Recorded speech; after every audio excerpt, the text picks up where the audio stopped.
మీరు వేసే ఈ ప్రశ్నలు గవర్నమెంట్కేనా? రైతును కాపాడుకోవాల్సిన బాధ్యత గవర్నమెంట్ మాత్రమే కాదు, ఈ భూమి మీద బతికే ప్రతి ఒక్కరిది, నాతో సహా. ఇదంతా నేను రైతు మీద సానుభూతితో చేస్తుంది కాదు, మర్యాదతో. Farmers don't need our sympathy. They need our respect and we owe them that respect.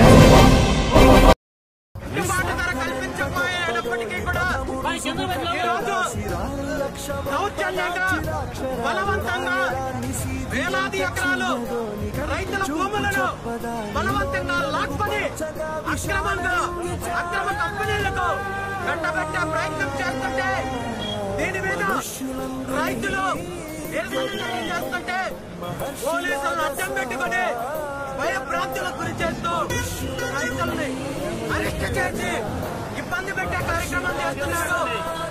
ఈరోజు నెల్లూరు జిల్లా కందుకూరు నియోజకవర్గంలో పాడు మండలం కరేడు గ్రామంలో సుమారు 8,300 ఎకరాల రైతుల పంటలు పండించే భూమిని అక్రమంగా బలవంతంగా ఇండోసాల్ అనే కంపెనీకి ప్రభుత్వం కట్టబెట్టడానికి ప్రయత్నించింది.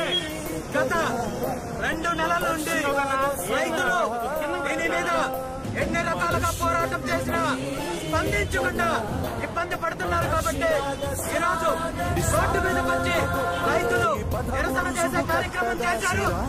ఈ సందర్భంగా ప్రభుత్వాన్ని నేను ఒక్కటే హెచ్చరిస్తున్నాను, నీకు చేతనైతే రైతులు పండించే పంటలకు మద్దతు ధర కల్పించండి, వ్యవసాయ అభివృద్ధికి పాటుపడండి.